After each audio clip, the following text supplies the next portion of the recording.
meron tayong pananagutang ituwid ang isang kapatid na nagkakasala. At yung pagtutuwid ay galing dun sa ating personal na karanasan. Hindi po ba? Sa Kanya. Hindi galing sa ibang tao na sinabi sa atin. Ngayon, pupunta tayo dun sa pangalawang yugto. Parang yung arbitration. Sabi niya, kakausapin mo daw ng personal. Ano po ang kagandahan noong kausapin mo muna? To validate. Minsan kasi, ang tendency natin, nasaktan tayo, wala naman palang ibig sabihin doon sa isang tao. Hindi ba? May binanggit siya. Nasaktan ka, hindi ka na umimik, umiwas ka na. Nagtataka siya.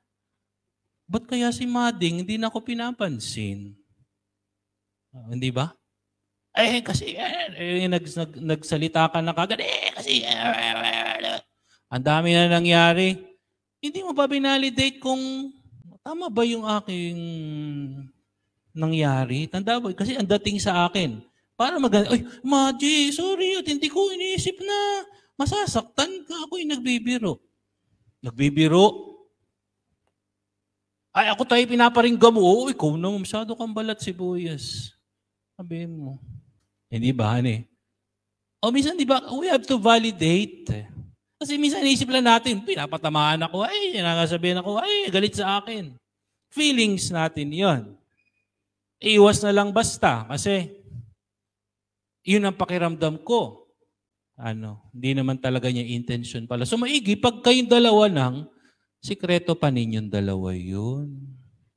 Hindi pa lumabas. Kasi pag sinabi mo na sa isa, sa iba, may mga ganay, nga, yun nga, Okay, para ka ng recruitment agency.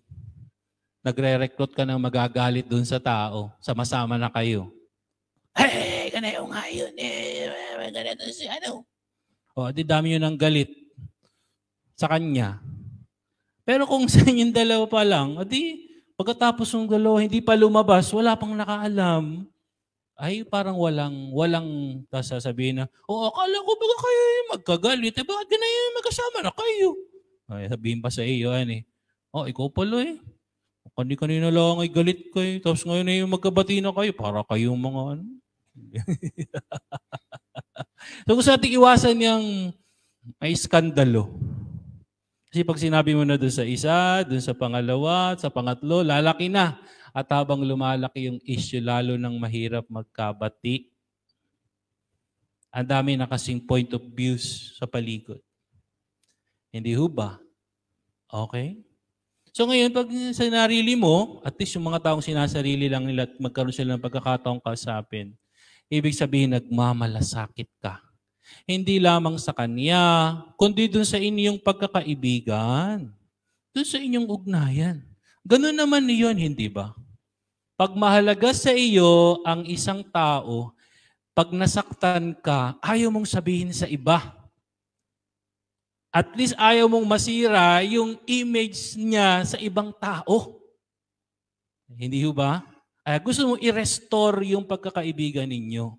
Iniingatan mo kasi yung ugnayan ninyo Kasi alam mo na pag kinuwento mo sa iba, yung karanasan mo sa kanya na masama, in a way, nabe-break na yung trust. Baka hindi na maibalik yung dati. Pero if you want to maintain that friendship, ayaw mong sabihin mo na sa iba.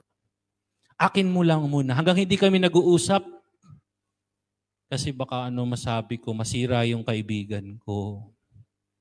Hindi po ba? So yun, malasakit yun sa pagkakaibigan ninyo Kasi pag sinimulan mo nang sabihin yung kasiraan niya, ayun na yun.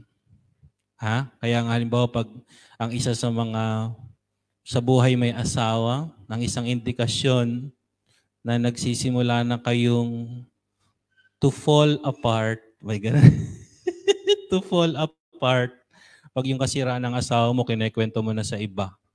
Yung malasakit dun sa inyong ugnayan. Ingatan ko yun. Ayaw kong sirain siya sa iba. Hindi ba? Yun ang indikasyon na isang tao mahalaga sa iyo. Ayaw mong sirain siya sa iba. Ayaw mo masira yung image niya. Iniingatan mo yon. Hindi po ba? So isang indikasyon yon. Pag sinasabi mo na sa iba, tinanong na, wala. Mahirap nang bawiin yun. Hindi po ba? Ngayon, kung hindi raw siya makinig sa iyo, seryoso ka. Pagsama ka ng dalawang marites, joke lang. Hindi naman dalawang marites. Magsama ka ng dalawa na saksi. Kaya yun, kahit sa conflict resolution sa community, di ba? Sa barangay, may lupon. Di ba? Yung matatanda. Ay, hindi lang basta kung sino matatanda. Yung mga kilala nating serious and well-minded person. O si nanay ganito, si tata ganito, isama natin sa lupon. Hindi ba? Kasi seryoso silang mga tao. Hindi ko sila isasama mo, hindi ko sino marites lang para naman kinukuyog nyo na yon.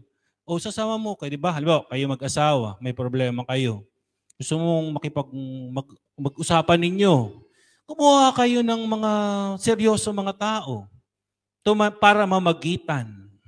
Mga ninong o ninang na medyo may edad na. Sabi mo, Ninang, ay kami nagkakaproblema mag-asawa eh. Sumama ka nga sa bahay. Kausapin natin si Mrs. At umuwi na dun sa kanila. Nagsusumbong dun sa nanay niyang Ayu. Nanay na Ayu. Alam po ninyo yung Ayu?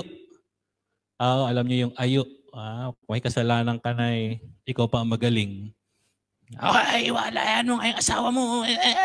Wala mo din sa asawa mo. Tapos magagalit pag wala nung mga anak mo eh. Sa asawa ka, hiwa-hiwalay ka. Sabi naman niya, hiwalayan daw.